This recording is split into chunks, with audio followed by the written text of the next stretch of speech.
Bueno, sepan disculpar un poco estos detalles técnicos, estamos adecuando los espacios y las chicas están terminando de acercar la máquina, así ya comenzamos con el tema que nos ocupaba.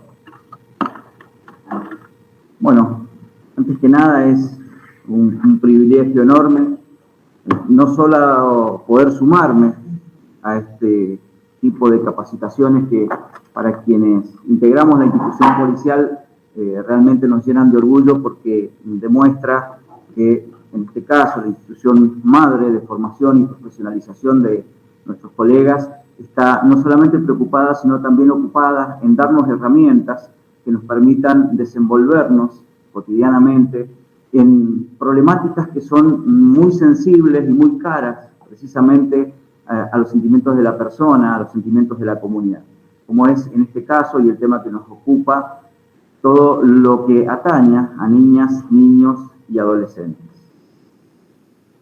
En particular, a mí me toca dar puntapié inicial a esta diplomatura en una temática que se ha dado en llamar responsabilidad de las fuerzas de seguridad en materia de niñas, niños y adolescentes.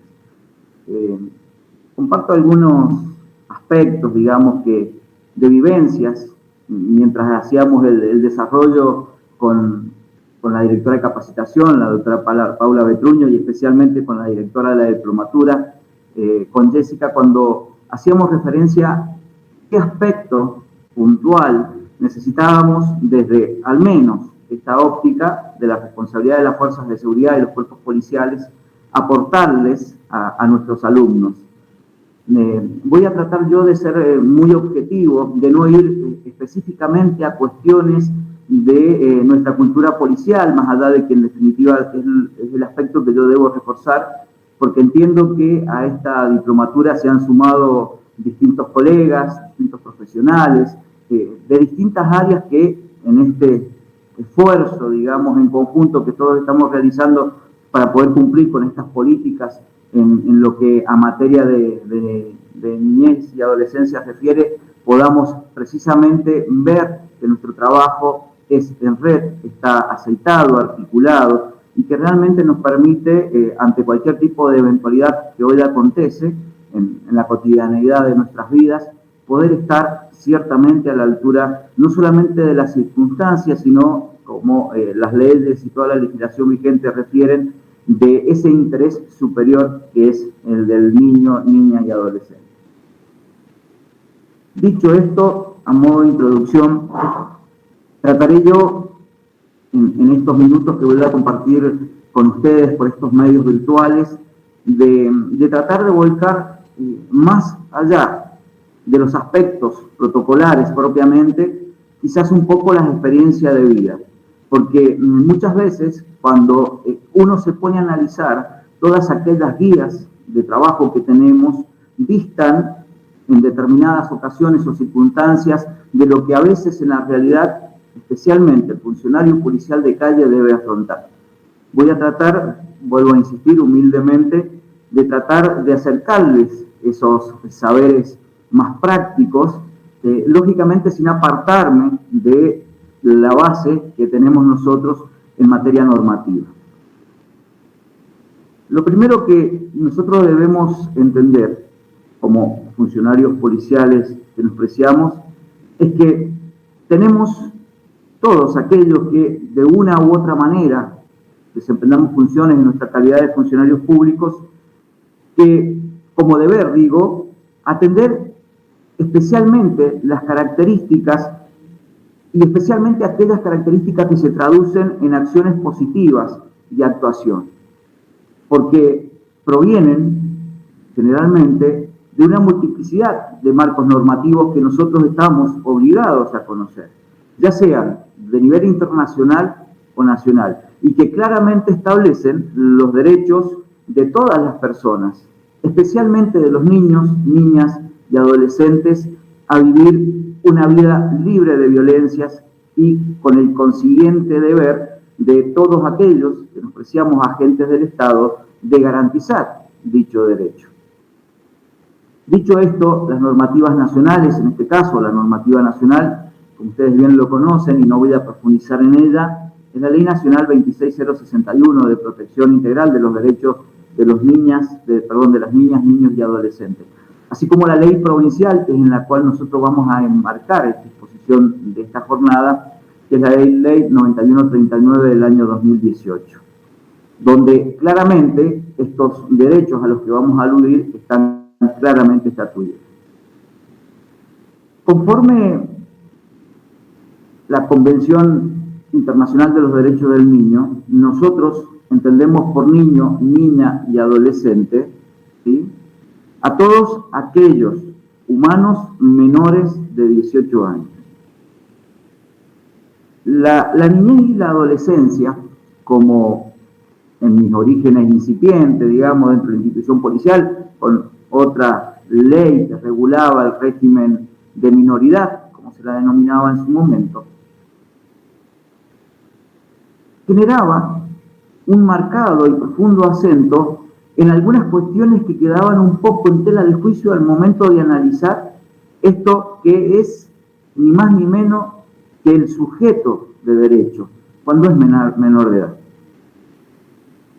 Hago esta aclaración porque considero que la niñez y la adolescencia, como varios autores lo refieren, y a los cuales adhiero, no son etapas de preparación para la vida adulta, sino más bien formas de ser personas, tan válidas como cualquier otra. Se nos había acostumbrado que estas eran fases en la vida y que estaban definidas a partir de las ideas de dependencia o de subordinación del menor hacia los padres u otros adultos. La nueva normativa a la cual nosotros hemos venido a adherir hace buen tiempo esta parte es mucho más amplia, es mucho más compleja y nos invita no solamente a conocerla, sino también a cumplirla y exigir su cumplimiento. Porque en este aspecto, ¿sí?, trata mucho más oportunamente la calidad de niño, niña y adolescente desde este punto de vista de el desarrollo afectivo y efectivo, pero también para poder sostener y colaborar en ese progresivo aumento de lo que nosotros consideramos la autonomía personal, tanto de carácter social como jurídica. Los niños, niñas y adolescentes son sujetos de derecho. Esto no tiene que estar en discusión.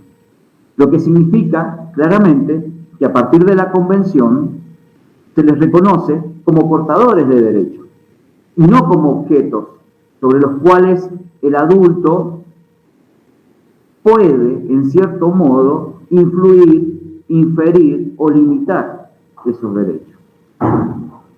Esta calidad de sujeto de derecho nos permite, en cierto modo, analizar que en tal calidad son sujetos con valor, con dignidad y derechos propios. En este sentido, no se les define a partir de carencias o deficiencias, sino al contrario, en base específicamente a esos atributos y a sus derechos ante el Estado, ante la familia y ante la sociedad misma. El garante principal de estos derechos siempre va a ser el Estado.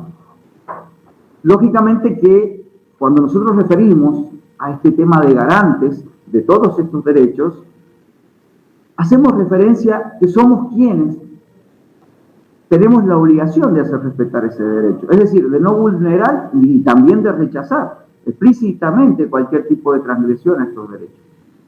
Tenemos la obligación de proteger, es decir, evitar o interrumpir situaciones de vulneración y, con más razón, garantizar condiciones para que la protección y la restitución de estos derechos sea el norte a seguir. Desde las fuerzas de seguridad y desde los cuerpos policiales, tenemos dos mecanismos de intervención a los cuales nosotros tenemos claramente que apuntar, pero también tenemos que definir como una estrategia de intervención. Están las que nosotros identificamos dentro de nuestros marcos protocolares vigentes como las medidas preventivas. Las medidas preventivas, más allá de que infiere obligada y necesariamente la participación de otros efectores públicos, ¿sí?, son acciones anticipatorias, orientadas a minimizar la posibilidad de que ocurra una inobservancia contra estos derechos o una amenaza o daño hacia un niño, niña y adolescente. Son, como su palabra bien lo refiere, anteriores a la ocurrencia de situaciones que generen condiciones de vulnerabilidad de derechos y se basa preponderantemente en la identificación de aquellos factores de vulnerabilidad o riesgo en determinados contextos específicos, donde claramente todos los efectores, tanto públicos como privados, tienen injerencia directa. De la mano de estas medidas preventivas vienen quizás aquellas en las cuales, como funcionarios policiales, nos sentimos más identificados y que claramente las tenemos quizás más internalizadas porque son parte del uso cotidiano de intervención, que tiene que ver más que nada con la que nosotros, desde la jerga institucional policial, identificamos y conocemos como medidas reactivas. ¿Qué quiere decir esto? Que nosotros sabemos que a pesar de que se dan determinadas condiciones para la garantía y el ejercicio pleno de los derechos de las niñas, niños y adolescentes, pueden existir motivos y situaciones que precisamente constituyen factores que afectan, ¿sí?, de manera objetiva, sustancial, ¿sí?, y de manera negativa, que eso es lo más triste de la situación, el desarrollo de estos derechos. Y es allí sobre los cuales nosotros debemos actuar de manera inmediata, donde todos, y especialmente los diversos entornos de participación, deben precisamente congraciarse con el trabajo colaborativo en red. Las medidas reactivas a las que yo refiero, o de respuestas, como algunos autores les mencionan, son de intervención directa, les decía, pero que se deben dar de manera concatenada, de manera coordinada, a fin de poder responder frente a estas situaciones manifiestas de vulneración de derechos, tendiendo lógicamente a un solo objetivo, que es restablecer las condiciones previas a su ocurrencia, generando claramente condiciones propicias para la niña, el niño y el adolescente de protección, de resguardo, especialmente de restitución de derechos. El objetivo claramente queda definido en cuanto a la intervención reactiva, ¿sí?, con el hecho de que cuando ocurren situaciones de este tipo podamos nosotros abordarlas de manera adecuada, siempre, claro está, dentro del marco legal vigente. Una de las condiciones que yo les estoy mencionando desde un primer momento con mi exposición tiene que ver con esto de lo que las normas internacionales, nacionales y provinciales anuncian, sostienen y defienden, que es el interés superior del niño, niña y adolescente. Este interés superior al que alude todo el marco normativo vigente es quizás uno de los principios rectores de la Convención Internacional de los Derechos del Niño. Significa que en cualquier acción que involucre a niños, niñas o adolescentes en su interés superior, deberá ser la consideración primordial, lo que incluye claramente todas las decisiones que le afecten, y especialmente aquellas que son tomadas por los garantes, es decir, todos los que tenemos que estar involucrados en esa restitución de derechos. Ahí claramente encontramos a la familia, la comunidad, las instituciones de la sociedad civil y el Estado mismo. Forma de abordaje en este mecanismo, digamos, de activación o de respuesta reactiva, tiene que ver primero y antes que nada con una intervención coordinada y oportuna. Coordinada y oportuna. Claramente lo expresa la Ley 9139 de la provincia de Mendoza en su artículo 14, donde nos delega y nos obliga a todos los efectores del Estado a mantener en forma permanente aceitado este mecanismo o estos mecanismos de intervención coordinada y oportuna. Esta intervención por parte de todos los actores a cargo claramente del tema que nos ocupa, niñas, niños y adolescentes, debe regirse por los principios rectores de la Convención Internacional de los Derechos del Niño. De modo que el actuar por parte de todas estas organizaciones del Estado sea primariamente articulado desde un enfoque de trabajo en red, siguiendo pautas compartidas y mutuamente aceptadas como válidas. Es decir, no nos podemos quedar de brazos cruzados si en algún momento en estos procesos de trabajo en red y especialmente de retroalimentación vemos que algunas de nuestras intervenciones han quedado retrasadas o debilitadas ante precisamente la dinámica social.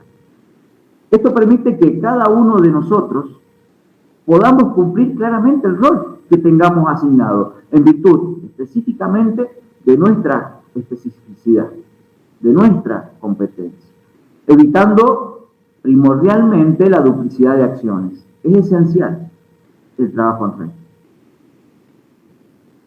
De más está decirles o mencionarles que la respuesta que se despliegue por parte de todos los que estamos obligados a participar debe ser ágil y diligente. Debemos tratar de evitar demoras o burocratización, que nos lleve a que toda la buena predisposición y disposición que tengamos quede en la nada. Nuestra intervención profesional, claro está, debe existir mediante acuerdos o criterios previamente establecidos que nos permitan claramente reconocer o definir cuáles son aquellas situaciones que tiendan, en cierto modo, a evidenciar vulneración de derechos para que nosotros, a su vez, podamos determinar cuál es, en virtud de la característica y de la urgencia, la que amerita nuestra diligente intervención, sin dejar de atender ninguna problemática que llegue a nuestro entender. Esto nos obliga primero y antes que nada, digo en este caso, como agentes del Estado, y nosotros como fuerza de seguridad o cuerpo policial, a conocer primero antes que nada los protocolos de intervención, pero específicamente a tratar de establecer cuál sería el flujograma coordinado en esta red de la que les menciono, que nos permita, llegado el caso, poder regirnos primero, antes que nada, con nuestra competencia y segundo, con lo que en virtud de nuestra propia actividad nos corresponde hacer. Lógicamente que estamos mucho más familiarizados en estas intervenciones directas, tempranas, por así decirlo, con las situaciones que generalmente nosotros detectamos y a las cuales inmediatamente de haberla detectada, la judicializamos. Por lo general, por medio de denuncias, que es nuestro, digamos, andamiaje de intervención directo cada vez que una de estas situaciones acontece. Es por demás sabido, aquellos que participamos de esta organización, Institución Policías de Mendoza, que conforme los alcances de la Ley 6730, es decir, nuestro Código Procesal Penal, estamos obligados en nuestra calidad de funcionarios públicos de denunciar todo este tipo de hechos. A su vez, se nutre de los alcances de la Ley 6722, en su artículo 16, donde claramente define las funciones comunes para todos aquellos que integramos las instituciones policías de Mendoza, y no necesariamente aquellos que están directamente asignados a las funciones de policía de auxiliares en cumplimiento de los deberes propios por la justicia.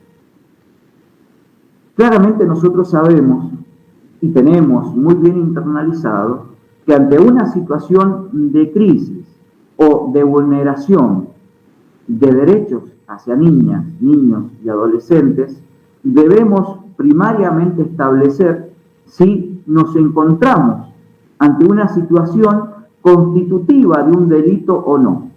Es decir, si el hecho acaecido se trata de aquellos que están sancionados por las leyes penales vigentes o algún otro tipo de ley, subsidiaria en este caso, que pueda llegar a afectar determinados bienes jurídicos como la vida, la integridad física, sexual o la salud propiamente de los niños, niñas o adolescentes. Para este efecto, y quizás para muchos de ustedes simplemente es un repaso de sus saberes teóricos, pero para los que no lo tengan en claro, lo primario que nosotros tenemos que hacer bajo estas situaciones es que, primero, antes que nada, y habiéndose verificado si se encuentra esta conducta que afecta a la niña, al niño y al adolescente, tipificado dentro del Código Penal, o como les decía recién, en algún otro tipo de ley, como puede ser la ley de estupefacientes, los delitos contra la integridad sexual o un maltrato de carácter relevante que pueda ser identificado in situ, ¿sí? Sabemos nosotros que lo primero que corresponde hacer es anoticiar a la autoridad judicial, porque corresponde que esa circunstancia concreta sea debidamente canalizada por intermedio de la autoridad judicial competente.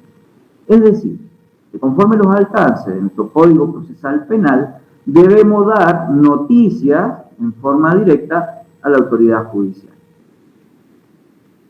Las pautas, en general, que establecen los diversos códigos y a las cuales nosotros debemos claramente adherir y cumplir, están dadas primariamente por diversos criterios de intervención que no podemos obviar. Más allá de la comunicación propiamente del hecho en sí, lo primero que, como funcionarios policiales, debemos activar son todos estos organismos que yo les mencionaba a ustedes, que deben ser garantes del interés superior del niño. Nosotros, primariamente, vamos a ser garantes, como funcionarios policiales, de que comience a funcionar todo este andamiaje de articulación de la que venimos hablando, con servicios especializados, de ser necesario, en la problemática que nosotros identifiquemos. Pero específicamente, y como primera pauta básica, tiene que ver con el hecho de anoticiar a la autoridad judicial, dar cuenta del hecho, si sea por medio de la denuncia, y comenzar, si hay, la articulación con todos los efectores del Estado que deben ser garantes de esos derechos. Somos nosotros quienes tenemos el puntapié inicial de poder lograr, en virtud de esta articulación y esta intervención primaria, que se restituyan al menor plazo posible los derechos de esa niña, ese niño y ese adolescente. Discúlpenme.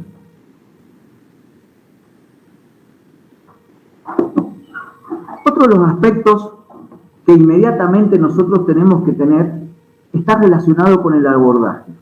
¿Qué tipo de abordaje vamos a dar? Y hasta dónde vamos a encontrar nosotros los parámetros legales de nuestra intervención. Es decir, hasta dónde yo puedo y debo necesariamente llegar. Tenemos que tener presente que para el caso de que tanto la víctima como el agresor se encuentren presentes, nosotros somos los primeros que tenemos que observar y detectar esa situación. Somos los primeros que tenemos que garantizar que las partes puedan ser separadas de manera tal de que no continúe ese proceso de victimización. Nosotros somos los que debemos tener el control absoluto de la situación. Las víctimas, bajo ningún punto de vista, no pueden, bajo ningún aspecto, seguir bajo ese clima, ese ambiente, esa realidad de coacción en la que se pueda llegar a encontrar, o de vulnerabilidad. ¿Sí? No podemos jamás mantener a la víctima, niña, niño, adolescente, en presencia de él o la agresora. Tenemos que resguardar primariamente esta situación. Por lo general, Y en la práctica puede darse el caso que cuando se presenten denuncias o muchas veces se tome una intervención en algún hecho, porque ya vamos a ir viendo las distintas situaciones en las cuales se pueda llegar a dar, ¿sí?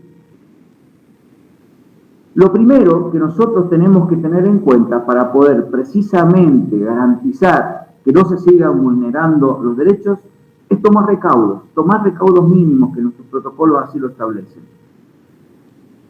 Habíamos mencionado que el primer recaudo era dar intervención a la autoridad judicial competente. Primariamente o en forma paralela va con el hecho de asistir, acompañar y contener al niño, niña o adolescente. Y lógicamente aquel adulto que esté circunstancialmente asistiéndolo. Esto es esencial partiendo de la base que lo primero que tenemos que garantizar nosotros, ¿sí?, es tratar de preservar la intimidad. Es decir, resguardar debidamente el espacio donde vamos a atender la situación que nos ocupa, alejando claramente a la parte afectada del público, evitando lógicamente que esta circunstancia pueda llegar a producir algún tipo de situación de revictimización. Otro recaudo es solamente tomar intervención e indagar en aquellos presupuestos mínimos o detalles necesarios que nos permitan a nosotros, más que nada, obtener una información primaria para poder ilustrar la situación a la autoridad judicial competente. ¿Sí? No profundicemos más allá de los hechos que realmente nos permitan lograr una tipicidad de la situación que está aconteciendo o el grado de vulnerabilidad, solo a los fines de poder noticiar a la autoridad competente. A partir de ese momento, nosotros nos debemos, en nuestra calidad de auxiliares de la justicia, seguir estrictamente las indicaciones que efectúe esta autoridad judicial. En caso claramente que corresponda, también deberemos nosotros brindarles la asistencia a las víctimas por parte de algún facultativo médico si la situación en la que estamos interviniendo lo amerita. ¿Sí? Todo tipo de colaboración que a partir de obtenida la directiva judicial se deba brindar, debe ser siempre hecha garantizando el acceso a la víctima o al adulto que lo esté representando, el acceso a toda la información que pueda llegar a requerir. Toda, absolutamente toda. Claramente, cada uno de estos sucesos va a conllevar de que nosotros, en virtud de la gravedad o no del suceso, agilicemos los trámites para otro tipo de intervención que a su vez también será, lógicamente, puesta a consideración de la autoridad judicial y con su aval o directiva expresa, darle cumplimiento.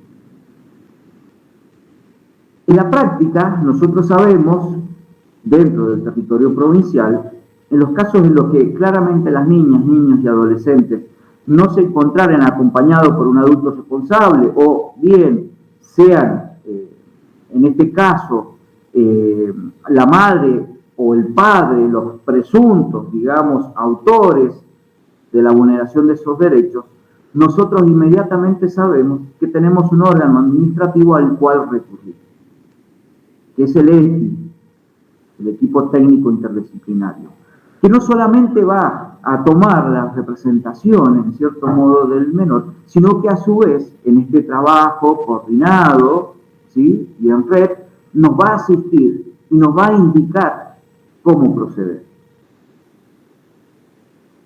Tenemos que tener en cuenta también nosotros que muchas veces estos menores, estos niños, niñas y adolescentes, perdón, me corrijo, que se vean vulnerados en su derecho, pueda que no se encuentren con un adulto y necesariamente quieran formalizar la denuncia por lo que está aconteciendo. Bueno, ahí es donde precisamente el equipo técnico interdisciplinario, va a tomar cartas en el asunto y no solamente lo va a acompañar, sino que le va a dar las garantías para que las demás instancias judiciales, en este caso del ámbito o del fuero de familia o del fuero penal de menores, deba intervenir, se involucren en la situación.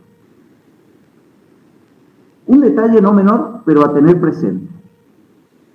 Al momento de que nosotros vamos e intervenimos primariamente en la situación.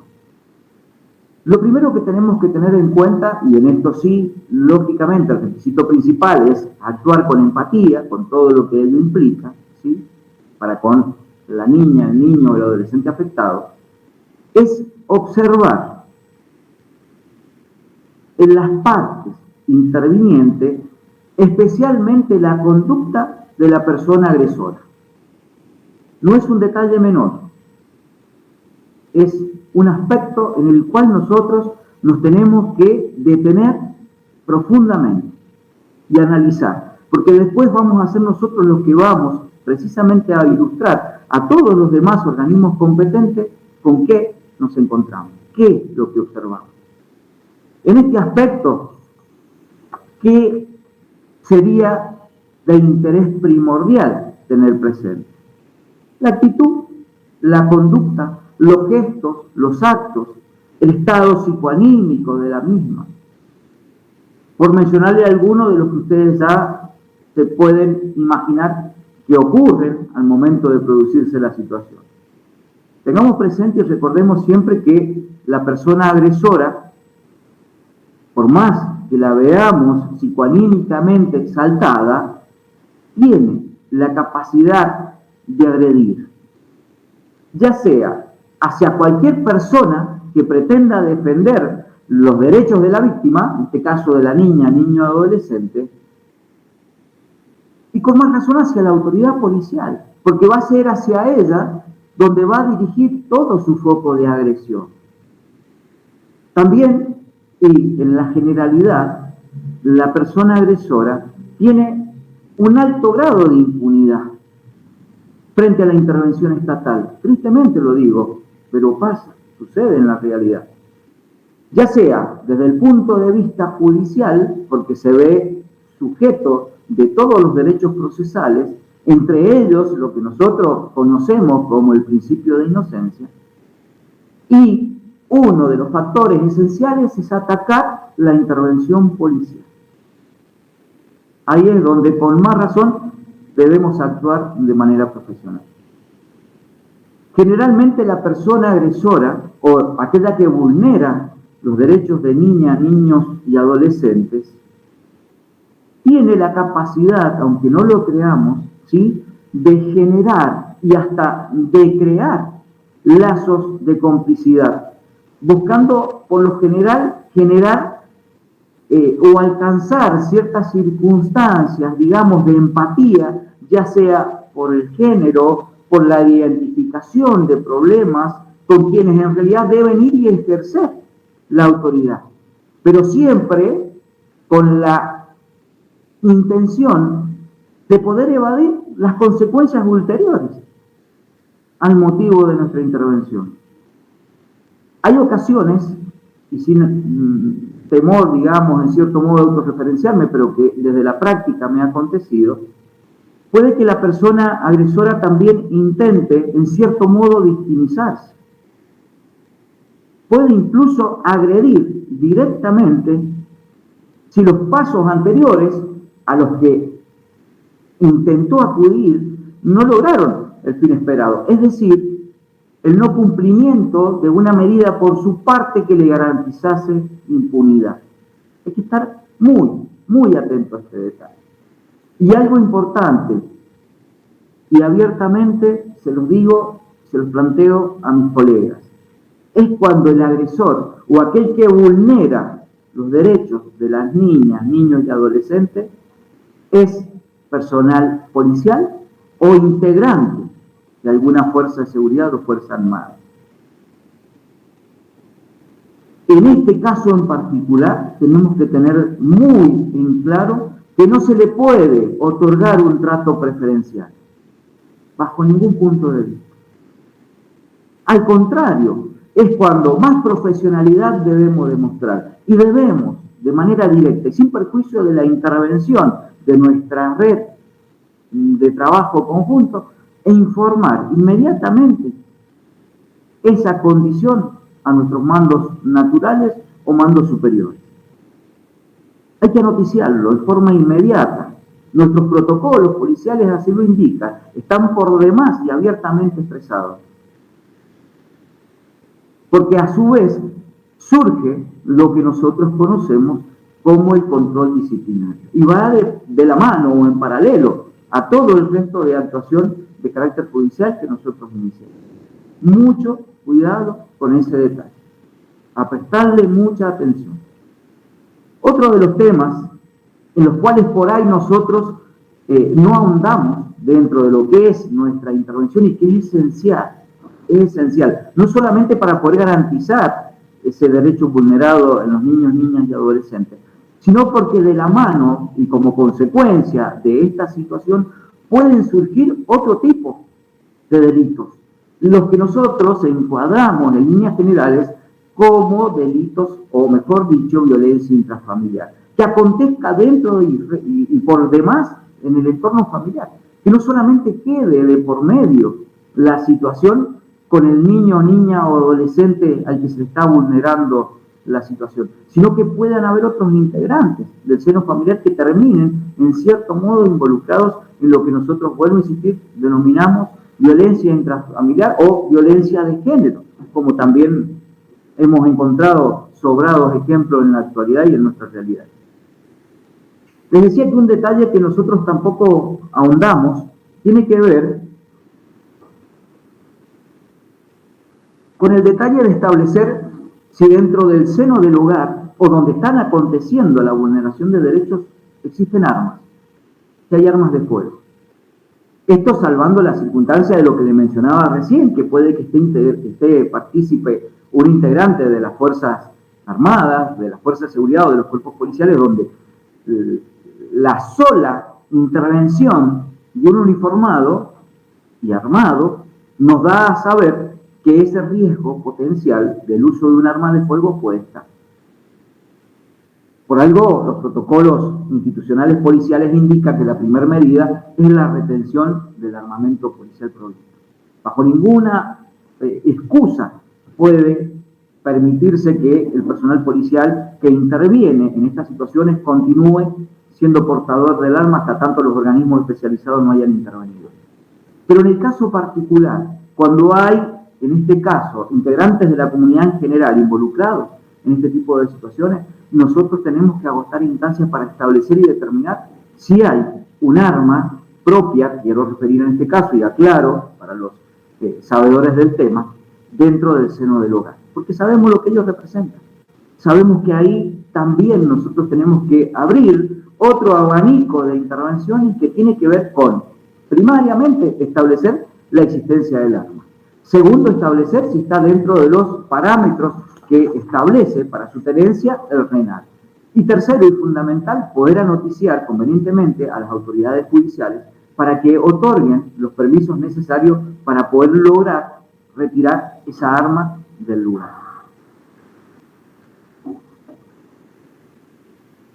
Otro aspecto preponderante que también tiene que ver con esta vulneración de derechos, tiene que ver con otro tipo de intervención donde nosotros claramente nos encontramos con que no es solamente una vulneración de derechos, sino que también existen delitos de carácter grave, especialmente los que están tipificados en el artículo 119 y 120 de nuestro Código Penal como delitos contra la integridad sexual.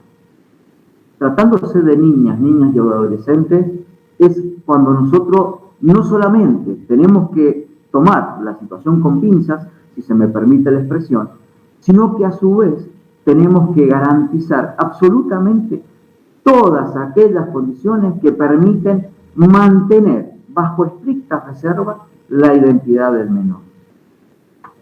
Tristemente lo digo porque nosotros que participamos activamente en este tipo de hechos cuando son denunciados, sabemos que es muy alto el porcentaje de delitos contra la integridad sexual que precisamente se dan en el marco de las relaciones familiares. Es un detalle no menor y a tener en cuenta. Últimamente, nosotros, en esta interrelación y este trabajo en red, hemos sido claros testigos de cómo muchos niños, niñas y adolescentes manifiestan la presencia de este tipo de delitos en otros ámbitos, como lo son la escuela, y donde hemos tenido que ir y intervenir y, lógicamente, activar toda esta red de trabajo para que precisamente esa situación cesara y que pudiera, lógicamente, ponerse a disposición de la justicia al o los responsables de ese tipo de acción. Claramente, en este tipo de casos, que claramente sensibilizan a cualquiera de nosotros, nosotros sabemos anticipadamente que nos encontramos ante un hecho que tipifica un delito contra la integridad sexual, pero que se da en un ámbito en el cual nosotros muchas veces dudamos hasta de intervenir por las consecuencias que todo esto trae, que es el seno del hogar, el seno de la familia propiamente. Claramente, y en esto sí puedo dar fe, cada uno de nosotros tiene bien claro asumido su rol y su grado de responsabilidad para hacer que este tipo de situaciones cesen y no acontezcan más. Tengamos presente en este aspecto, ¿sí?, que todo el andamiaje de delitos que están contemplados en nuestro Código Penal claramente pueda tener, tristemente, afectado a un niño, a una niña y a un adolescente. Entonces, con más razón, bajo estas circunstancias y más allá de las prerrogativas del Código Procesal Penal, nosotros sabemos que tenemos que actuar en resguardo de esa víctima y especialmente en garantizarle todos los sistemas de asistencia que les correspondan, aún aquellos que no están a nuestro alcance disponer de manera inmediata. Para eso es el trabajo en red, para eso es el trabajo colaborativo. Si lo que nosotros podemos hacer primariamente y desde nuestro ámbito de trabajo policial es garantizar un espacio de atención para este tipo de víctimas. Tenemos que garantizarlo. Este espacio, lo sabemos, y más allá de las limitaciones edilicias con las cuales por ahí nos toca en cierto modo desempeñar la labor, sabemos que debe estar netamente establecida en un espacio cuyas especificaciones garanticen adecuadamente el lugar para la atención de estas víctimas, donde las podamos no solamente atender, sino también resguardar, donde las podamos resguardar y donde el resto de los efectores, tanto públicos como privados, que deban acudir y recurrir o asistirla, puedan hacerlo sin mayores incomodidades. También tenemos la obligación de ponerle a disposición a esta niña y adolescente con sus representantes, o en este caso también con funcionarios del ETI que se suelen abocar, todos los medios logísticos con los que contemos, todos, absolutamente todos, sin ningún tipo de restricción. Porque no solamente vamos a dar el puntapié inicial, sino que vamos a poder acompañar todo el proceso.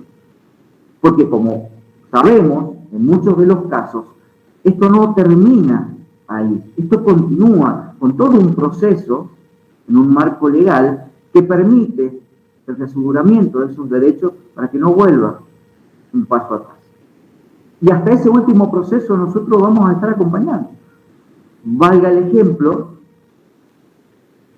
de aquellas medidas, digamos, que se toman, tanto a nivel judicial como administrativa, que permite que nosotros hagamos un seguimiento de la víctima, ya sea con una custodia, ya sea con una consigna, ya sea por mantener algún tipo de medida de protección que se asegure, que nosotros lo identificamos como rondines. Tenemos que seguir colaborando con toda esta red de trabajo. Existen algunas situaciones particulares que se dan, o mejor dicho, existen algunas particularidades que nosotros encontramos, porque hay tres ámbitos distintos en los cuales, o de los cuales, amerita nuestra intervención. Nosotros nos encontramos en la generalidad, y especialmente en la práctica, con situaciones de vulnerabilidad del derecho que llegan y se dan cuenta o se denuncian en las dependencias policiales. Atender a una víctima, y especialmente una niña, un niño, adolescente que esté siendo vulnerado dentro de la dependencia, no es tarea fácil. No es tarea fácil. Pero nosotros sabemos que estos supuestos son reales, se concretan, los tenemos casi a diario. Claramente nosotros tenemos bien en claro cuáles son los aspectos a satisfacer al momento que esta situación acontece. Tenemos que tener muy presente, primero y antes que nada, que debemos recibirlos y atenderlos, ¿sí?, de manera cordial. Presentarnos con nombre y apellido, con jerarquía, a los fines de que la persona, niña y adolescente, y con más razón el adulto que lo acompañe, se sientan que realmente están hablando con otra persona, a la cual pueden venir mínimamente y contarle su situación, pero que es su principio de solución. Es sacarnos, en cierto modo, y actuando con empatía, digo yo, esto de la frialdad institucional para la cual muchas veces, y estrictamente lo digo, nos hemos formado, para no hacernos carne de los problemas ajenos, que no queremos que nos afecten. Pero tenemos que demostrar nuestro lado humano, especialmente cuando de niñas y adolescentes se trata. Tenemos que tener presente que así como puede concurrir la niña y adolescente víctima, también puede concurrir él o la agresora. También pueden llegar a la dependencia. Claramente, el primer aspecto a tener en cuenta, como ya se los aludía anteriormente, es apartar las personas y evitar que sea revictimizada o que se sienta, en cierto modo, coercionada por la sola presencia del o la agresora. Detalles menores que no lo son, pero que muchas veces, por esas circunstancias de la escasez de espacio o de lugares adecuados, no tenemos presente. Es esencial que lo tengamos en cuenta. De más está decirlo, y como ya lo sabemos, que ante este tipo de situación, presente la víctima o presente junto con él o la agresora, tenemos totalmente prohibido, y en esto voy a ser muy enfático, totalmente prohibido habilitar y permitir cualquier tipo de canal de mediación o negociación. Eso no está permitido. Ni mucho menos lo tiene facultado la autoridad policial.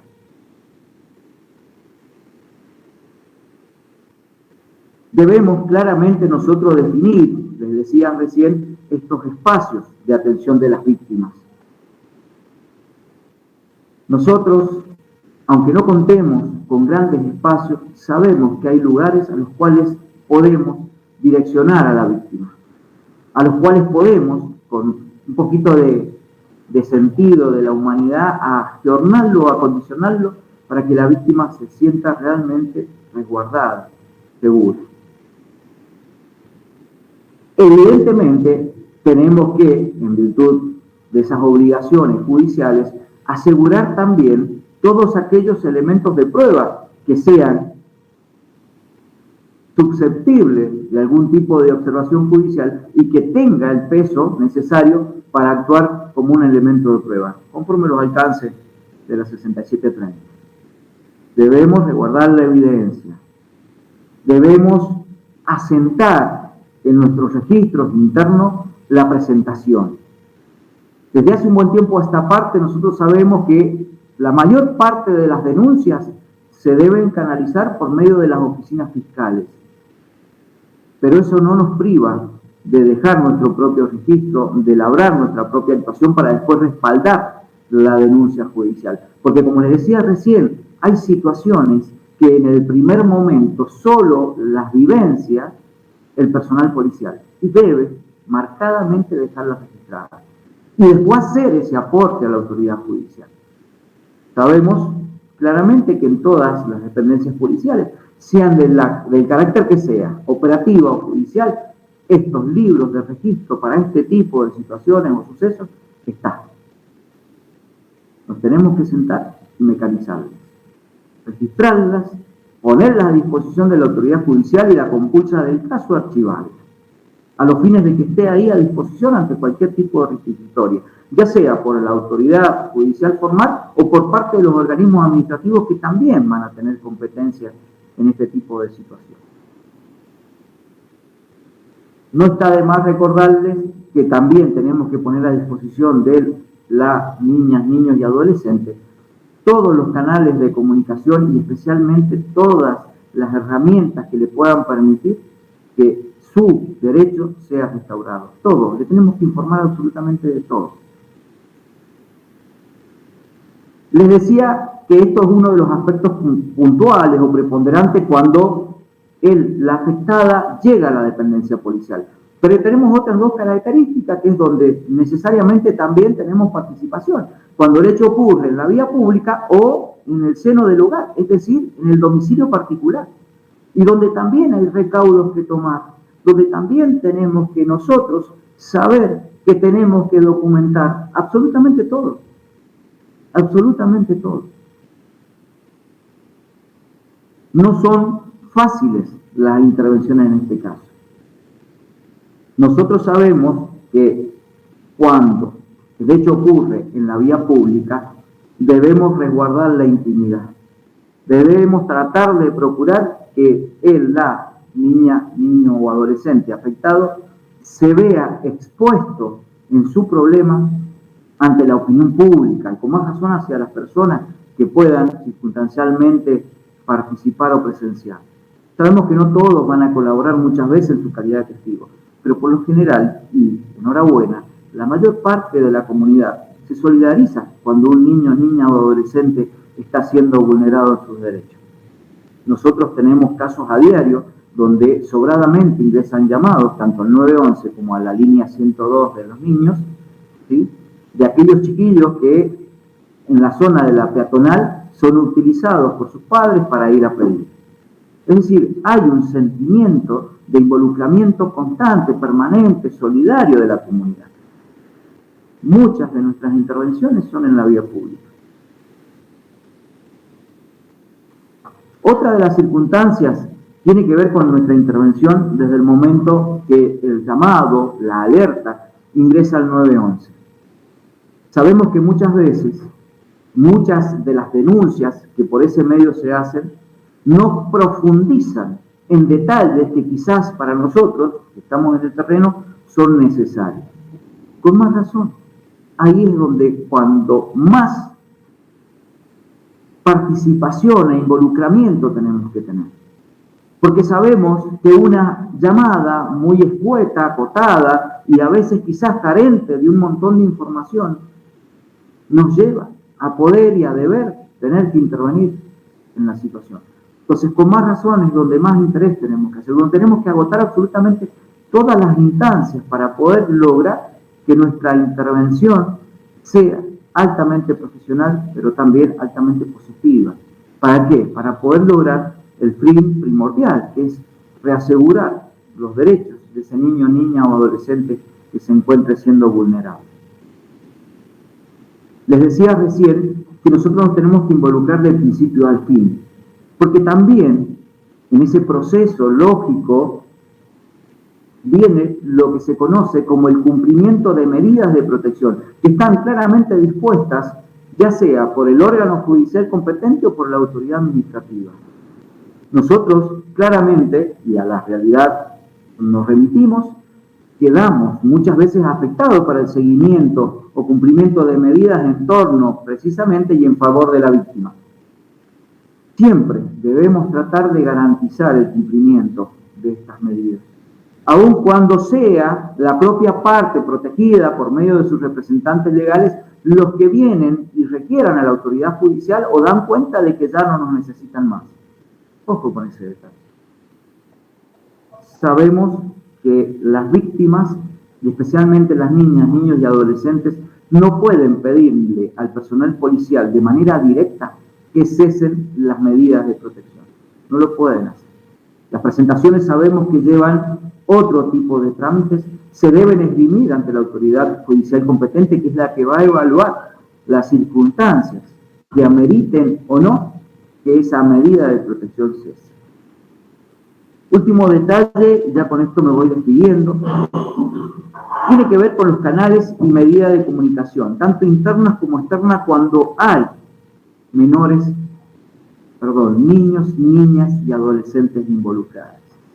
La intervención del personal policial, en este caso, debe ser garante de la intimidad y de resguardar todo aquel hecho, suceso y o información de la cual va a disponer en virtud de su intervención. Sabemos que uno de los principios deontológicos primordiales del personal policial es el secreto profesional. Y sabemos que ese secreto profesional tiene dos tipos de canales de observación y de cumplimiento: el moral y el jurídico. El moral, porque sabemos que puede afectar mucho más allá de lo que la mera información de dar cuenta a la opinión pública de lo sucedido, lo que a la víctima realmente le va a afectar. Y el aspecto jurídico, que no viene al caso que lo expliquemos y ahondemos demasiado, porque sabemos que es un deber. La institución, en este caso, Policía de Mendoza, en sus deberes del artículo 43, tiene precisamente el deber de guardar secreto de todo hecho que llegue a su saber. Si hay necesidad, llegado el caso, de informar mínimamente a la opinión pública sobre la intervención, lo debemos hacer resguardando determinada información. Recordemos, todo niña y adolescente tiene el derecho a la privacidad. Tiene el derecho a la privacidad. Por ende, toda la información debe ser resguardada. Toda la información relacionada a ella merece el carácter de confidencial. Cualquier tipo de información que se haga o que se deba canalizar a los estratos superiores dentro de lo institucionalmente, por medio de actas o informes, sabemos cómo se debe realizar. De manera reservada, de manera directa y con una sola finalidad. No así para darlo a publicidad. Siempre tiene que estar ese derecho garantizado, el derecho a la privacidad. Podría seguir el resto de la tarde. Espero haber sido claro en algunos conceptos. Espero que podamos seguir manteniendo estos canales de diálogo y de intervención, y en breve plazo espero poder ponerle a su disposición la actividad práctica con la cual daremos por cumplido este módulo. Han sido todas y todos muy amables, muy gentiles por la atención, por el silencio respetuoso dispensado. Será hasta la próxima. Hasta la próxima, muchas gracias.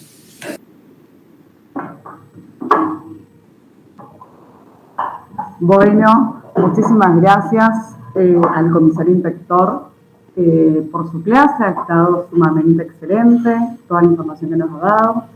Vamos a dar 10 minutos de recreo y vamos a volver con la doctora Lucero para terminar con el módulo 1. Muchísimas gracias.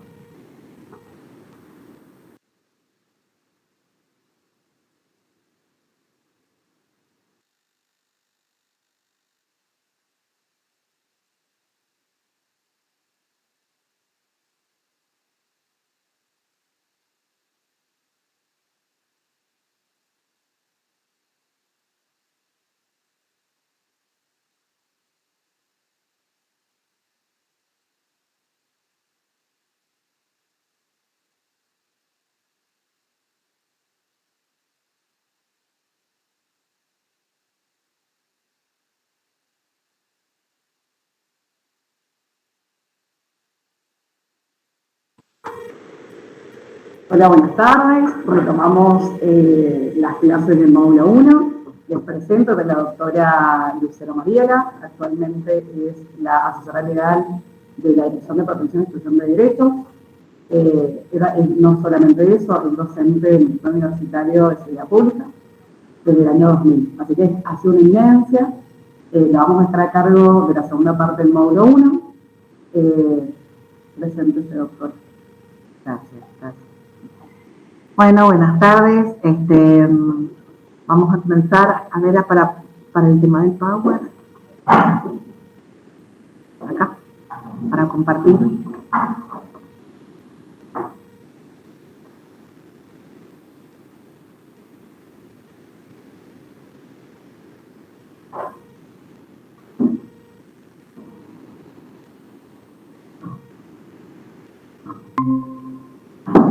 Bueno, nos toca, vamos a ver, el tema de responsabilidad de las fuerzas de seguridad en materia de niños, niñas y adolescentes. Para adentrarnos al tema un poco, vamos a hacer una cuestión de la evolución histórica, digamos, de las leyes en materia de niñez en la Argentina. Podemos hablar que a nivel nacional teníamos la ley 10.903 y la ley 1.304 que respondían o responden al paradigma de la situación irregular del niño. Se denominaban menores objeto de protección, de tutela. Luego tuvimos la ley 6354 acá en la provincia que cambia el paradigma de la protección integral de los derechos de los niños, niñas y adolescentes, visto a los niños como sujetos de derechos, respetando principios fundamentales como el interés superior del niño, el derecho a ser oído y escuchado, y por último la ley 26061 a nivel nacional y la 9139 en provincia. Esto que vimos lo podemos resumir, esta ley 10.903, que les dije a nivel nacional, conocida como la ley de agote del año 1919, y a nivel, en la provincia, la ley 1304, que era la ley de patronato de menores, así se le denominaba, esto en el año 1939. Y como les decía recién, respondían al viejo paradigma, al paradigma de la situación irregular. A los menores, así se les denominaba, objetos de protección, objetos de tutela. Y establecía un sistema de institucionalización, en todos los casos, ya sea que hubiese abandono, que estos niños tuvieran conducta en contra de la ley o vivieran situaciones de pobreza, el paradigma era el de la institucionalización. Eran los menores en situación irregular.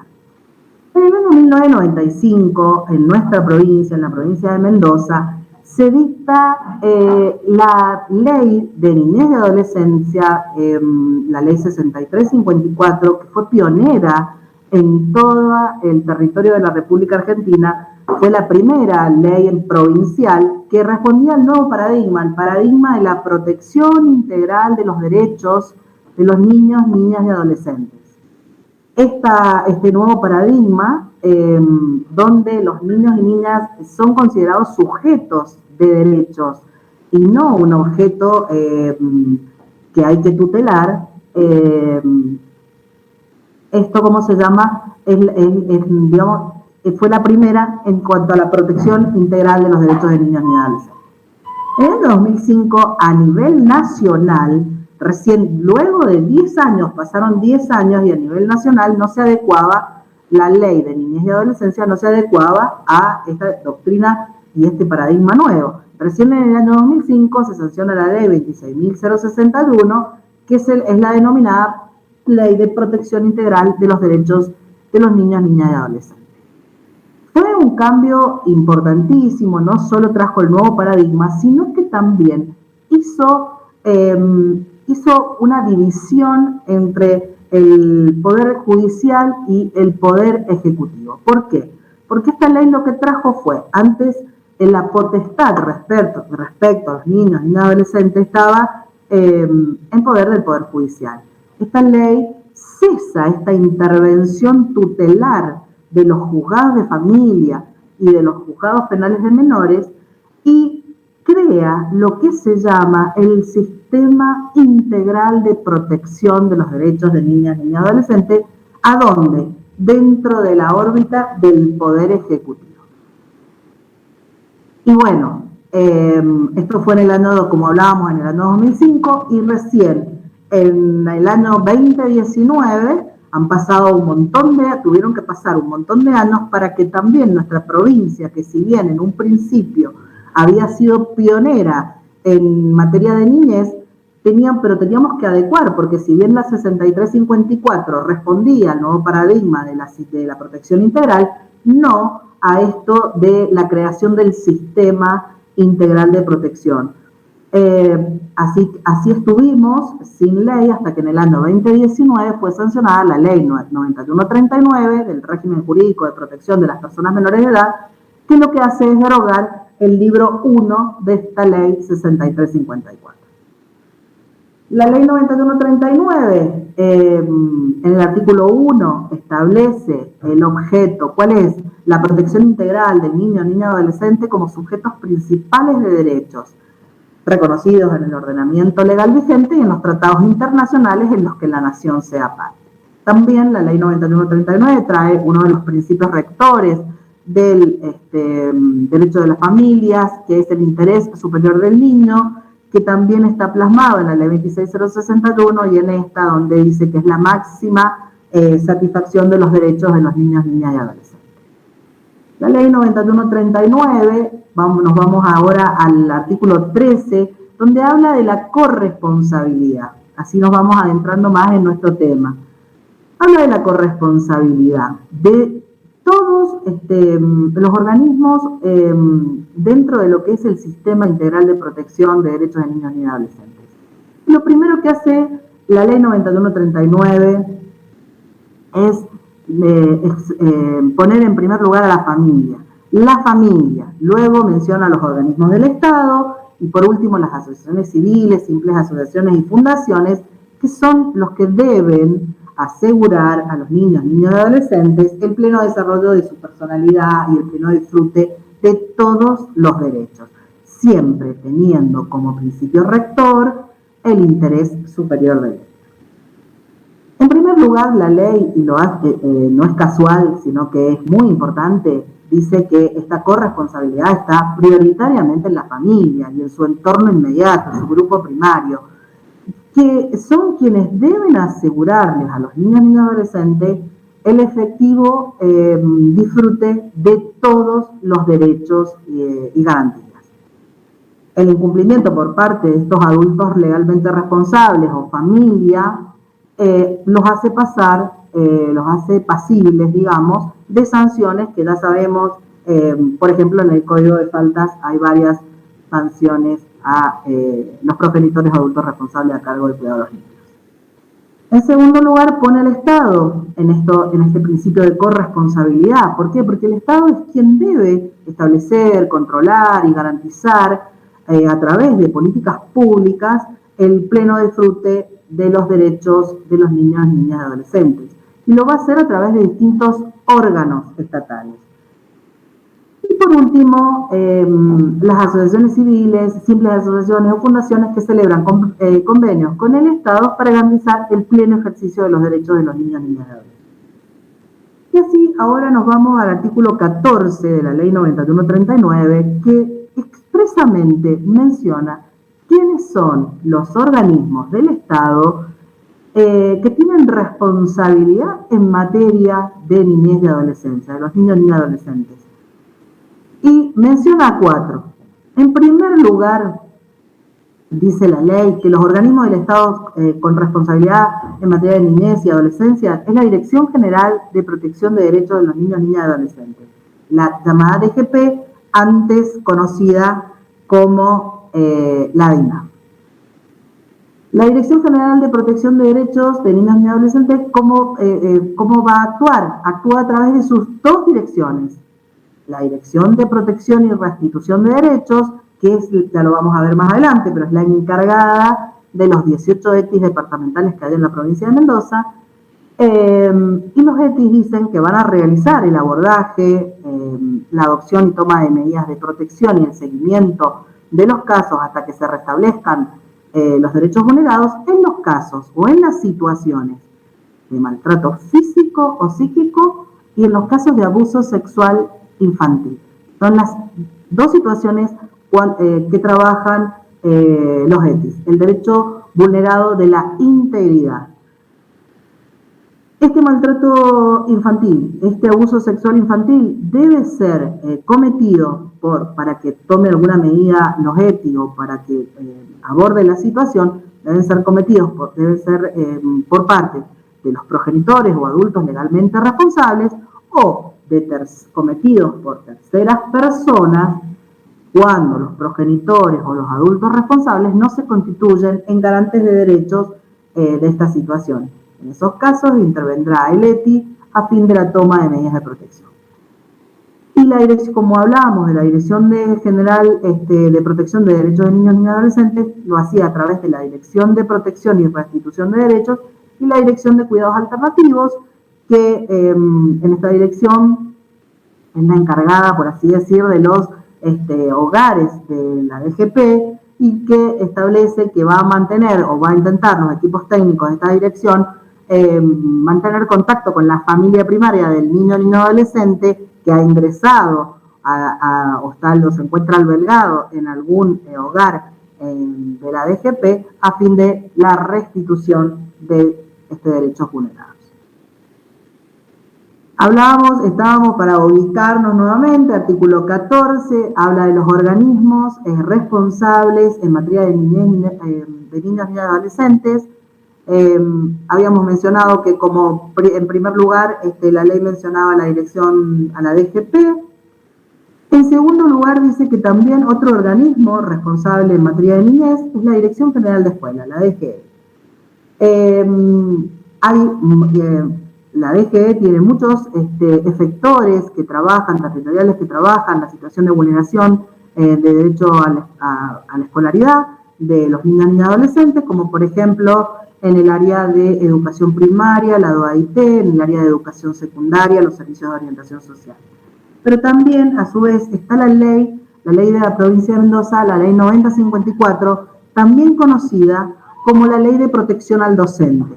Esta ley, en el artículo 1, establece el procedimiento que se debe realizar en los casos en que haya un niño, una niña o un adolescente en donde haya hecho un relato, por ejemplo, de maltrato infantil o de abuso sexual infantil, y se le llama de protección al docente porque, bueno, es la directora de ese establecimiento escolar quien debe dar avisos a la asesora de niños, niñas y adolescentes a fin de que ésta realice la denuncia en la oficina fiscal, más allá de, obviamente, la intervención del ETI en los casos en que, como decíamos antes,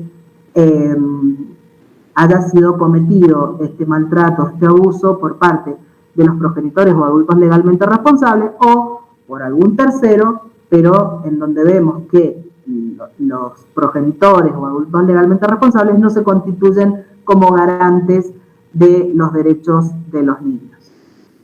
Bueno, también está el decreto 1187, que es el decreto de la ley provincial 9054, que establece también los procedimientos de actuación frente a distintas situaciones de vulneración de derechos de niños y adolescentes y va mencionando todos los procedimientos que se deben realizar. Entonces ya tenemos el segundo organismo que dice la ley, que es responsable en materia de niñas y adolescentes. El tercer organismo que menciona la ley en el artículo 9139 es la Subsecretaría de Salud, el Ministerio de Salud, que dice que va a adoptar medidas de protección en todos los casos en donde un niño o niña adolescente tenga vulnerado su derecho a la salud mental, o haya situaciones de consumo de sustancias adictivas de los niños y niñas adolescentes. Todas esas situaciones, cuando el derecho vulnerado sea de la salud mental, como decimos, o el consumo, el efector encargado de restituir esos derechos es la Subsecretaría de Salud. También dice que la Subsecretaría de Salud puede requerirle a los equipos técnicos interdisciplinarios, a los EPIs, la adopción de alguna medida excepcional con cambio de adulto responsable, pero siempre que se hayan agotado todas las medidas para la restitución del derecho vulnerado. Es decir, este efector de salud puede solicitar a los EPI la adopción de la medida, pero cuando ya haya agotado medidas de protección y que no puede restituir el derecho a la salud de este niño. Y también menciona de que existe y está el Programa Provincial de Maltrato Infantil, conocido como el PPMI, que lo que hace es el abordaje clínico terapéutico de los niños, niñas y adolescentes, conforme a la ley 6551, que es la ley que los rige. ¿Sí? Y acá nos pone el cuarto, el número 4, pone al otro organismo encargado de la responsabilidad en materia de niños, niñas y adolescentes. y expresamente pone, ¿quién? El Ministerio de Seguridad. El Ministerio de Seguridad, y nos dice expresamente la ley, ¿qué dice? Dice que debe acudir ante los llamados de la línea de los chicos, la línea 102, es una línea gratuita que puede llamar cualquier persona, que puede incluso denunciar o hablar de manera anónima, incluso los que pueden llamar son los niños, niñas y adolescentes. Y en qué casos de estas llamadas a la línea 102 debe intervenir el Ministerio de Seguridad como órgano responsable en materia de niños, niñas y adolescentes. Cuando exista un peligro inminente de riesgo para la integridad física o sexual de los niños, niñas y adolescentes, con el objeto de intervenir y de hacer cesar esa situación de vulnerabilidad de los derechos de niños, niñas y adolescentes. En todos estos casos, obviamente, luego va a tener que intervenir la Policía de Mendoza, el Ministerio de Seguridad, y luego se le dará aviso a los equipos técnicos, al ETI, y en caso de corresponder a la Justicia de Familia. Cabe aclarar acá, perdón mi voz que no me da mal de la garganta, pero acá cabe aclarar que esta línea, que este llamado a la línea 102, en donde el primer responsable es el Ministerio de Seguridad, en los casos en que que haya riesgo inminente para la integridad físico-sexual de un niño o niña adolescente, a los fines de hacer cesar esta situación de vulnerabilidad, es un llamado a la línea 102 donde, ejemplo, llaman a la línea 102 y los profesionales que trabajan en la línea 102, que dependen del Ministerio de Seguridad de Salud, reciben, y por ejemplo, es una vecina que dice que en la casa de enfrente viven niños y que a veces ella siente ruido porque parecería como que los chicos gritan porque les están pegando. Este tipo de llamado es una situación donde estos profesionales que reciben esta denuncia van a hacer intervenir, pero no necesariamente el Ministerio de Seguridad de manera, porque no están diciendo que ya les está sucediendo este episodio a los niños. Entonces, en una de esas se derivarán la situación a otros efectores, que pueden ser el ETI, según correspondiere, o, por ejemplo, también a las áreas de niñez de los municipios. Distinto sería el caso de que se reciba a los profesionales de la línea 102, ya reciban toda esa escucha a un niño llorar porque parece que los papás o los padres o los adultos legalmente responsables le estarían pegando en este momento. Ese tipo de llamada que recepciona la línea 102 es donde se debe derivar de manera inmediata al Ministerio de Seguridad, porque hay un peligro inminente y un riesgo inminente para la salud o la integridad sexual o física del niño, a los fines de hacer cesar la intervención, más allá de la posterior llamado a el ETI. Bueno, vamos ahora a ver respecto a la estructura y el organigrama de la Dirección General de Protección de los Derechos de Niñas, Niños y Adolescentes. Vemos primero, en realidad tendríamos que empezar a ver, pensar que está el Ministerio de Salud, Desarrollo Social y Deportes, luego vienen la Subsecretaría de Salud, la Subsecretaría de Deportes y la Subsecretaría de Desarrollo Social. Desde la Subsecretaría de Desarrollo Social hay muchas direcciones, muchas, como por ejemplo la Dirección de Adultos Mayores, la Dirección de Discapacidad, la Dirección de Responsabilidad Penal Juvenil, la Dirección de Economía Social y también la Dirección de Protección, la Dirección General de Protección de los Derechos de Niñas, Niños y Adolescentes, denominada DGP actualmente, antes la llamábamos, era la DINAF.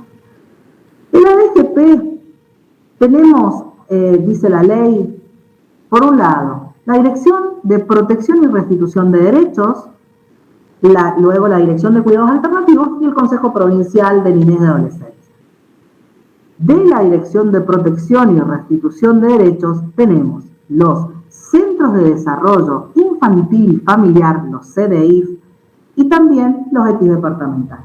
Los ETI departamentales En cada departamento hay un ETI. Hay 18 en la provincia de Mendoza. ¿Cómo están compuestos los ETIs? Hay siempre un coordinador, ¿sí? Y tenemos el área administrativa, un área legal y los equipos técnicos. Y dentro de los que son los equipos técnicos, siempre hay una mesa de admisión y distintos equipos de abordaje de las situaciones de vulneración de los niños y niñas adolescentes. Esto es como para más o menos que nos organicemos. Este es el organigrama de la Dirección de Protección y Restitución de Derechos. La Dirección General, la DGP, dice la ley que es un ente descentralizado y está conformada, como les decía yo recién, por la Dirección de Protección y Restitución de Derechos y la Dirección de Cuidados Alternativos y el Consejo Provincial de Niñez y Adolescencia. El artículo 18 de la ley 9139 menciona que el objeto que tiene la Dirección General de Protección de los Derechos de Niños y Adolescentes es la promoción, la protección y la restitución de los derechos de los niños, niñas y adolescentes, asegurando el efectivo goce de los derechos y garantías reconocidos en las Constituciones Nacional y Provincial, la Convención sobre los Derechos del Niño y los demás tratados de derechos humanos ratificados por el Estado argentino y el ordenamiento jurídico nacional. Las funciones de la DGP: implementar políticas públicas, planes y programas de promoción, protección y restitución de derechos de niñas y adolescentes, establecer las funciones y las competencias de cada una de las direcciones a su cargo, coordinar acciones y medidas con los distintos efectores territoriales en materia de niñez y adolescencia, implementar líneas de formación y capacitación para todo el personal de las direcciones. El artículo 20 ya habla de lo que es la Dirección de Protección y Restitución de Derechos, que nos dice que va a estar a cargo de un director y va a estar esta Dirección de Protección y Restitución de Derechos está conformada por lo que son los Centros de Desarrollo Infantil y Familiar, los CDI, y los equipos técnicos interdisciplinarios, los ETI. ¿Cuándo tiene que intervenir la Dirección de Protección y Restitución de Derechos? Va a intervenir en todas aquellas situaciones en donde haya una amenaza o una vulneración o una violación de los derechos de los niños, para restituir. ¿Y de qué manera interviene la Dirección de Protección y Restitución de Derechos? Con la adopción, con la toma de medidas de protección integral o medidas de protección excepcional. ¿Cuáles son las funciones de la Dirección de Protección y Restitución de Derechos? Ejecutar todos los lineamientos emanados de la DGP, establecer los lineamientos para todos los ETIs y los CDI de nuestra provincia, coordinar acciones tendientes a la atención y al cuidado integral de los niños y adolescentes, gestionar, tanto con los CDI en el marco de las instituciones, ya los vamos a ver, que son espacios de educación no formal, ya los vamos a ir viendo.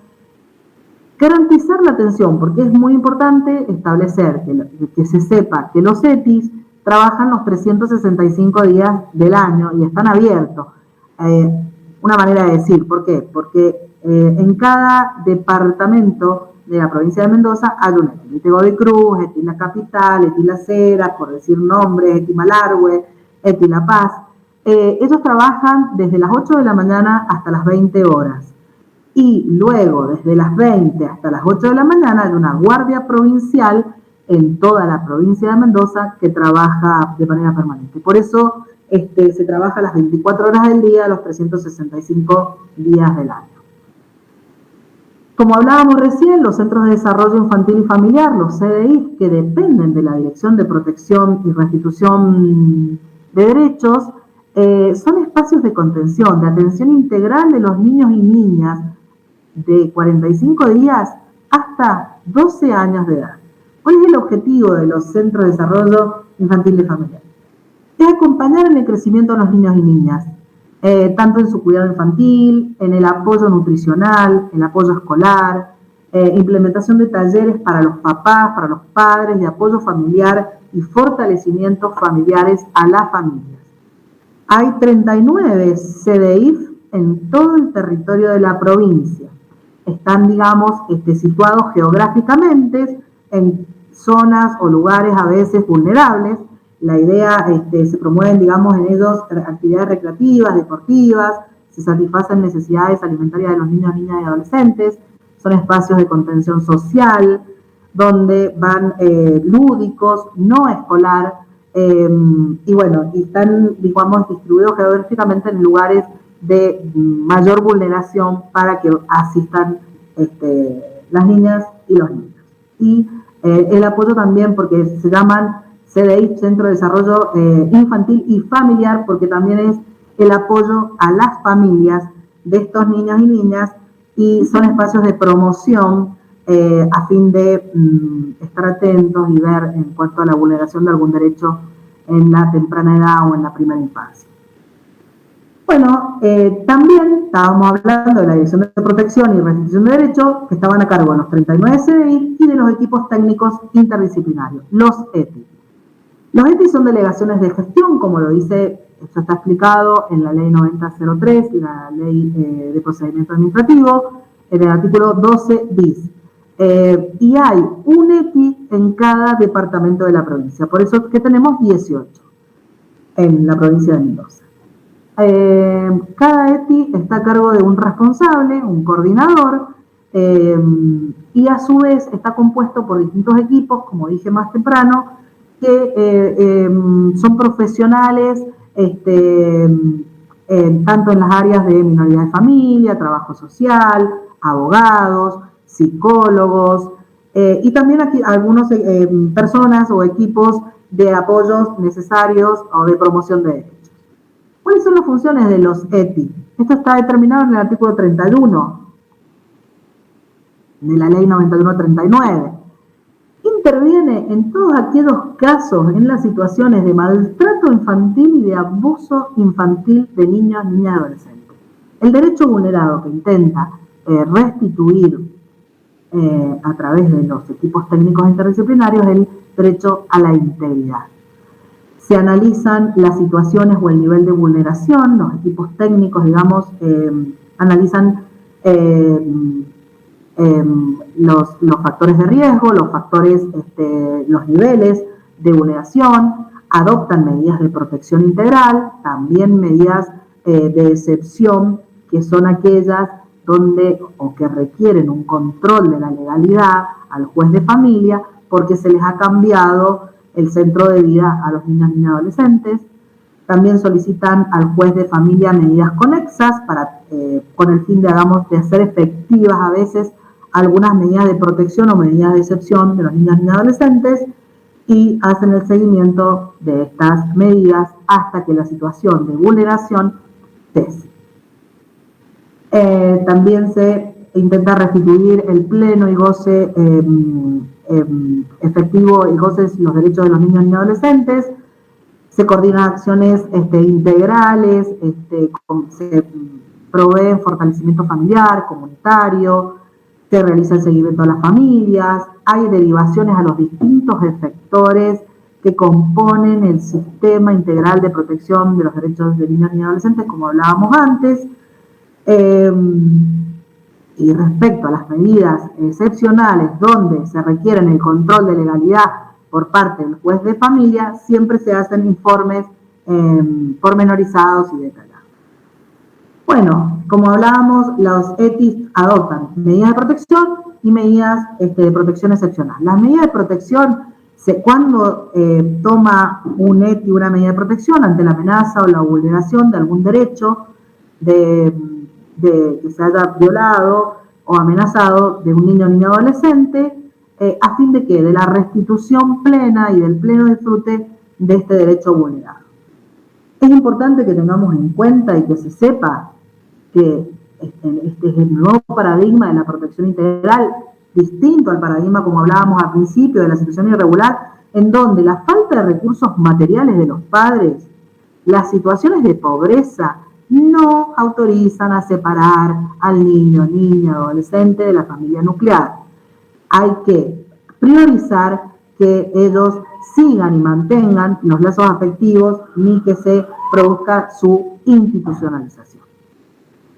Una vez que se adopta una medida de protección, esta puede ser sustituida, puede ser modificada o puede ser revocada en cualquier momento. Estas medidas de protección, ¿en qué consisten? Bueno, podemos establecer, se realizan intervenciones para que los niños y adolescentes sigan permaneciendo en su grupo familiar primario, en su grupo familiar. También, por ejemplo, una medida de protección puede consistir en incluir al niño o niña adolescente en algún programa de apoyo escolar. Se le otorga asistencia a las niñas o adolescentes embarazadas. Se hacen apoyos a través de el fortalecimiento y el apoyo familiar. Se le hace un seguimiento a la familia y al niño o niña adolescente. Se dispone, por ejemplo, se gestionan tratamientos médicos, psicológicos, psiquiátricos de los niños y adolescentes o también de sus padres a los distintos efectores que componen el sistema integral de protección de niños y niñas adolescentes.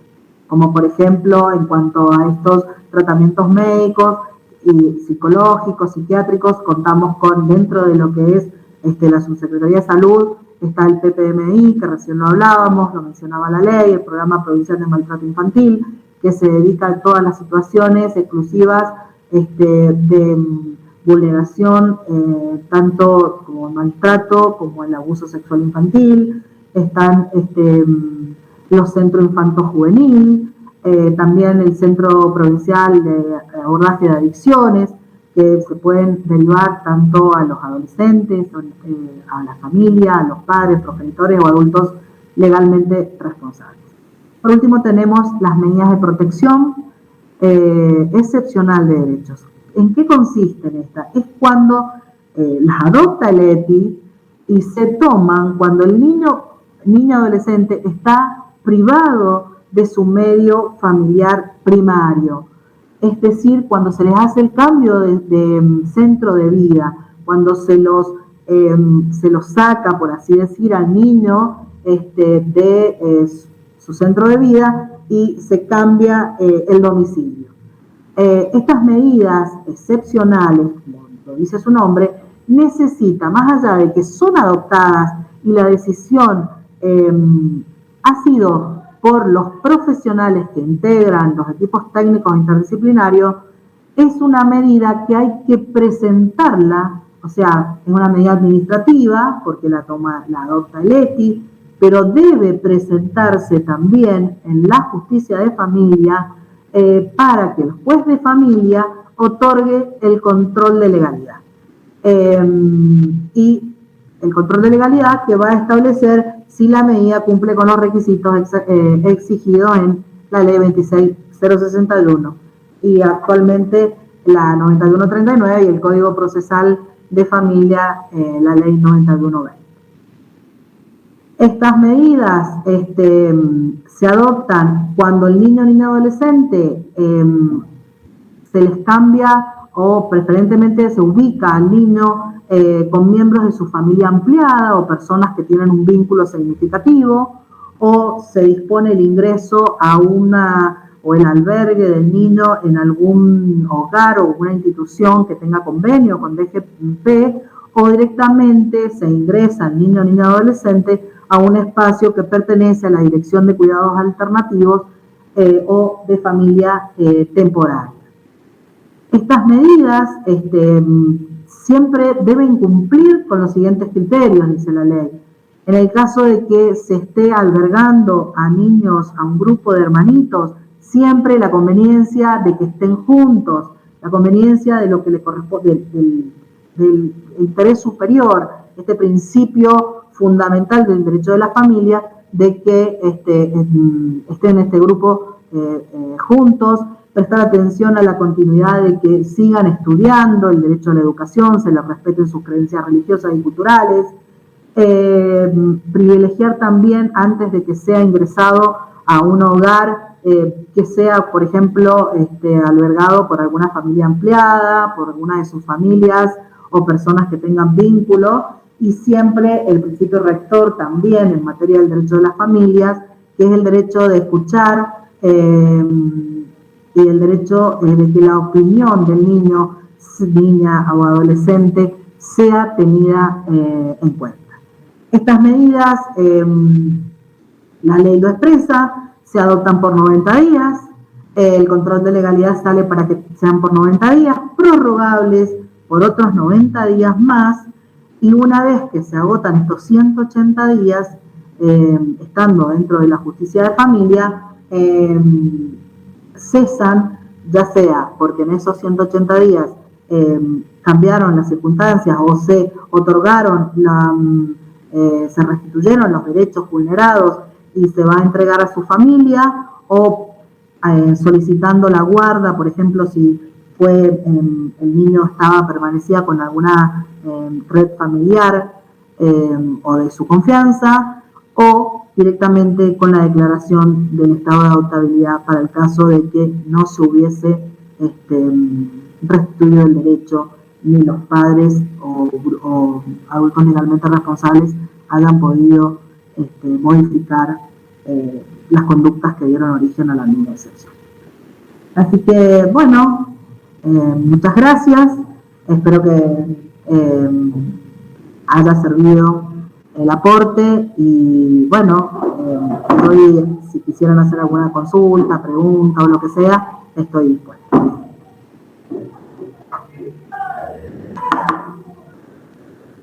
¿Te ha parecido? Bueno, Mari, muchísimas gracias por darnos la segunda parte del módulo 1, así que vamos finalizando.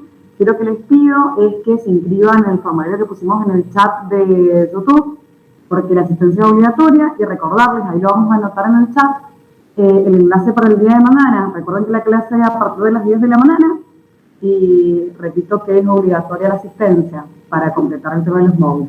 Así que muchísimas gracias por todo. Los espero mañana y que tengan un buen fin de semana. Hasta luego.